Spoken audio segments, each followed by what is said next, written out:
jest myśl przekazana czy przez nasz śpiew, czy przez stukanie, czy przez granie na instrumencie, czyli my jesteśmy pierwszym interfejsem. Ty tą samą myśl zaśpiewasz inaczej niż druga osoba, nie? Jeżeli ja jestem wokalistką, to powinnam umieć zagrać dokładnie to, co śpiewam. A jeżeli grasz na instrumencie, to powinieneś umieć zaśpiewać to, co grasz. Na klawiszu można grać cały czas bez oddechu, nie? Tak. A jak wyśpiewasz tą samą melodię, jednak musisz wziąć oddech i ona zaczyna żyć Tak. muzyką, nie? Sztuką. Skaty, wokalizy, lupowanie głosu, no to tak naprawdę zawsze myślałam w ogóle o sobie i to się w ogóle muzycy irytowali, bo ja zawsze mówiłam, że ja gram. Voice jako interfejs. Wszystkie tezy przedstawione w tym odcinku zostały wygenerowane przez sztuczną inteligencję. Prowadzący nie mieli do nich dostępu przed rozpoczęciem nagrania. Ich odpowiedzi stanowią bezpośrednią reakcję na przedstawione tezy. Głos nie jest instrumentem. Instrument jest tylko przedłużeniem głosu. No w sumie muszę powiedzieć, że z jednej strony się zgadzam, z drugiej strony się nie zgadzam. Głos z mojego punktu widzenia w ogóle, bo specjalizuję się w tym instrumentalnym podejściu do śpiewania głosem, tak, czyli skaty, wokalizy, lupowanie głosu, no to tak naprawdę zawsze myślałam w ogóle o sobie i to się w ogóle muzycy irytowali, bo ja zawsze mówiłam, że ja gram, że gramy koncert, oni mówili, przecież ty śpiewasz. Ja mówię, no ale ja gram, bo dla mnie to jest granie, bo ja gram muzykę, ja tworzę muzykę. I nieważne dla mnie jest, czy siądę do fortepianu, czy wezmę gitarę, czy będę śpiewała, to jest tak naprawdę muzyka, więc dla mnie to jest, głos jest instrumentem, absolutnie. Ja im mówię, że głos nie jest instrumentem, natomiast skądinąd ta kolejna teza, którą stawia, mówi, że w sumie jest. I szczerze, jeżeli miałabym powiedzieć, co jest tak naprawdę pierwszym instrumentem w ogóle w historii dziedzictwa ludzkości, no to jest to głos, bo głos ma rytmy. Głos ma najwięcej barw, najwięcej odcieni, najwięcej rytmu. Jest najbardziej zróżnicowanym instrumentem na świecie, nie? No tak, bo nie ma dwóch takich samych głosów na świecie. Fortepian ma większą skalę, ale nie. Weźmiesz stówy gardłowych i weźmiesz wysoką swoją wokalizę, to masz tą samą rozpiętość, co fortepian, a zupełnie różne barwy, nie? Więc ten głos jest instrumentem, nie? Cała reszta tak naprawdę rzeczy wyszła potem, tak? Bo jak mówi nauka, potem człowiek chwycił za kość i tą kością zaczął wybijać rytm, zaczął do tego dodawać pewne Tu się nie zgadzamy w tym momencie z AI-em, nie?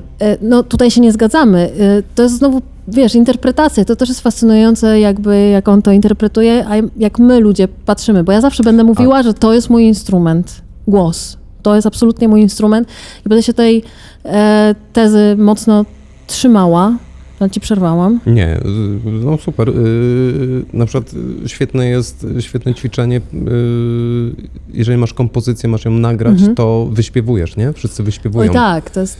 I instrumentaliści wyśpiewując zaczynają łapać zupełnie inną frazę i lepiej grają na swoich instrumentach, jeżeli potrafią je zaśpiewać. No bo chodzi o słynny oddech. Chodzi o słynny oddech, bo zawsze mówię, że oddech to nie jest to, że ja muszę oddychać. Oddech to jest to, że ja muszę zrobić pauzę, bo muzyka potrzebuje pauz, tak? Cisza też gra i ten oddech to jest to, co wprawia muzyka to moje... jest rytm, nie? To jest, Pauza właśnie, też to jest rytm, to jest moja fraza rytmem, i w tym momencie głos absolutnie jest podstawowym instrumentem, który każdemu z nas daje ten beat of the heart. Bo na klawiszu można grać cały czas bez oddechu, nie? Tak. A jak wyśpiewasz tą samą melodię, jednak musisz wziąć oddech i ona zaczyna żyć muzyką, nie? Sztuką, a nie odegraniem. Ostatnio miałam artystę, który przyszedł zaśpiewać, nagrać utwór, ale z skrzypkiem na co dzień. On po prostu w ogóle nie brał oddechów. Dla niego nie było w ogóle czegoś takiego oddech, bo skrzypce są super szybkie i właściwie nie potrzebujesz robić tych pauz, bo możesz naprawdę grać. Czyli bez tego, że głos jest instrumentem, ciężko jest być instrumentalistą, według ciebie. Bardzo, bo tak naprawdę to są podstawowe ćwiczenia, czyli jeżeli ja jestem wokalistką, to powinnam umieć zagrać dokładnie to, co śpiewam. A jeżeli grasz na instrumencie, to powinieneś umieć zaśpiewać to, co grasz. I w tym momencie dopiero jest dla mnie muzyka i kompleks. Sztuka. Tak. Ja tylko szybko wrócę do drugiej części tego zdania. AI widzi wokalistkę i zespół. współczesną popowy schemat, nie? Natomiast w utworach klasycznych często tym solistą był pierwszy skrzypek, był fortepian, czyli instrument był głosem, a głos był instrumentem. Dokładnie. Głos ujawnia, jak bardzo instrument był kiedyś protezą decyzji.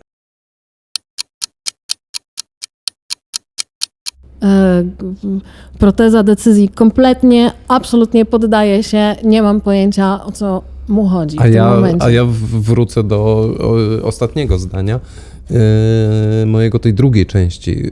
Skoro dla AI jest ta wokalistka i podkład, to ten głos jest najważniejszy we wszelkich decyzjach, nie?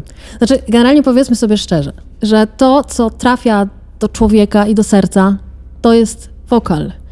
I wiadomo... Melodia, właśnie melodia niesie emocje. W muzyce klasycznej to był na przykład pierwszy skrzypek, nie? Dokładnie. Tam jest emocja, tam jest to, co tak naprawdę dalej rezonuje w słuchaczu, z tym wychodzi, tak? Nucąc tę melodię, więc pod tym względem no, trochę się zgadzamy.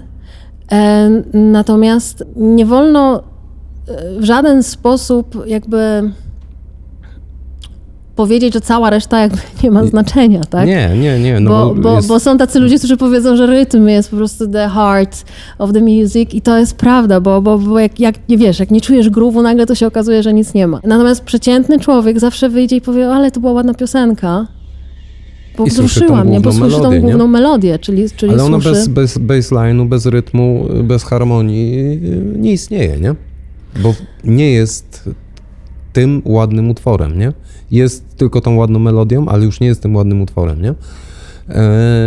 Więc to, co mówiłaś wcześniej, że jeżeli instrumentalista potrafi zaśpiewać, to ma ten naturalny rytm i tą frazę i melodię. I jeżeli wokalista potrafi zagrać, to ten voice jest instrumentem i wtedy ten voice jest decyzyjny, nie? No, ale... I nieważne, czy to jest głos dla mnie, czy to jest rytm, to, co jest ważne w utworze, nie? Tak, ale często na przykład też się spotykam z tym, że jeżeli jesteś najpierw powiedzmy wokalistą, a nie pianistą, to nikt nie traktuje ciebie jako tego decyzyjnego, mimo że tak naprawdę z mojej perspektywy wszystko zaczyna się w głosie i kończy się w głosie tak naprawdę. Komponowanie, wszystko, bo nawet, wiesz, często muzycy sobie po prostu komponując nucą. Tak naprawdę wszystko się gdzieś zaczyna w tym głosie, nawet jeżeli nie jesteś profesjonalnym wokalistą. I takie odejście, albo inaczej, takie często jest odejmowanie tym artystom, którzy są najpierw wokalistami, tego, że mogą być również kompozytorami. Jakby nie traktuje się tego serio. To jest coś takiego smutnego dla mnie. Natomiast faktycznie AI gdzieś tutaj w tej swojej myśli wydaje mi się, że trochę puszuje ten głos, że to może być, co jest super. Natomiast faktycznie on tylko ale nie uznaje go widzi. jako kompozytora. Tak, nie? to jest chyba najsmutniejsza w ogóle rzecz taka generalnie, że tak często jest, że patrzymy na przykład na George'a Michaela i wszyscy patrzą, no świetnie śpiewa, George Michael, wow, po prostu ten cudowny chłopak z cudownym głosem, a mało ludzi wie, że on był po prostu producentem, kompozytorem, zagrał wszystko na wielu swoich płytach, bo był tak zdolny, ale ludzie tego nie chcą widzieć. Na scenie Potem bierzesz ten mikrofon i jesteś tylko wokalistą. I zaśpiewał niby tylko, ale to on rozdał wszystkie partie wszystkim muzykom, nie? Tak, i tego to samo robił nie Kate widzi. Bush, to samo robią ci mocni liderzy, nie? Którzy są kompozytorami, nie? Tak, ale wrócę znowu do tego, że dla mnie muzyka, i to zawsze będę to mówiła, jest o tym, że robimy to wspólnie, robimy to razem. I może jestem naiwna, może wierzę za bardzo w muzykę pod tym względem, ale to jest społeczne. To musi być razem wymiana. Nawet jeżeli napisałam wszystkie partie. Im bliżej technologii, tym bardziej wracamy do ciała jako pierwszego interfejsu. A to jest ładne. A to jest bardzo ładne tak naprawdę. Tak, a w ogóle co to jest interfejs, nie? Co to jest interfejs? To słowo. Interfejs audio to jest urządzenie, które przetwarza dźwięk zapisany gdzieś tam w pliku w komputerze do dźwięku, który słyszymy, nie? W interfejsie audio jest przetwornik z cyfrowego formatu na analogowy, a my jednak słyszymy analogowo. Głośnik to jest fala akustyczna. Znaczy generuje falę akustyczną, którą my słyszymy i odbieramy. Więc interfejs jest dla mnie czymś, co przekazuje dalej jakąś wartość, jakąś treść, nie? Czyli ja tu akurat się zgodzę. No, mówię, że to jest piękna w ogóle myśl. Jesteśmy interfejsem, ponieważ to, co sobie pomyślimy, jaką melodię sobie pomyślimy, jaki utwór, jaką emocję sobie pomyślimy, możemy przekazać drugiemu człowiekowi, czyli wydobyć z siebie, nie? Bo to jest myśl przekazana czy przez nasz śpiew, czy przez stukanie, czy przez granie na instrumencie, czyli my jesteśmy pierwszym interfejsem. Tak, to jest fascynująca jakby nowa definicja nas jako instrumentu, jako w ogóle ciała, tak? W ogóle pojęcie interfejsu, nie? Później Wiesz, że nigdy mikrofon. się nie zastanawiałam tak naprawdę nad słowem interfejs. Naprawdę. A wszyscy z niego korzystamy cały czas tak naprawdę, robiąc muzykę. To jest podstawowa rzecz, którą mamy. Tak, później na przykład mikrofon, który stuknąłem, odbiera ten dźwięk i przetwarza przez interfejs na format na przykład cyfrowy, nie? No po to, żeby później ktoś wyprodukował to nagranie i znowuż przetworzył na format analogowy, tak żebyśmy słyszeli, nie? Czyli tych interfejsów po drodze jest bardzo dużo i teraz każdy interfejs ma wpływ na to, jaką muzykę słyszymy. Ty tą samą myśl zaśpiewasz inaczej niż druga osoba, nie? No wchodzimy w interpretację wtedy bardzo Ale to jest mocno. ta sama myśl, nie? Przetworzona przez interfejs, którym jesteś ty. Którym jestem ja. No tak, bo jakby każdy z nas tak naprawdę czuje co innego, grając tę samą znaną melodię i będziemy inni. Ja inaczej I niby ją to jest takie nagram. oczywiste, ale popatrzcie, co jest niesamowite, bo to jest jakby taka oczywista prawda ludzka, że, że każdy z nas czuje inaczej, że każdy jest inny. I że każdy ma inne poczucie rytmu. No wiesz, że zawsze to mówię, że piosenka, która jest dobra dla mnie, wcale nie jest dobra dla kogoś innego. No bo to chodzi właśnie o tę frazę, o to osadzenie w rytmie. No. Tylko skończę, ale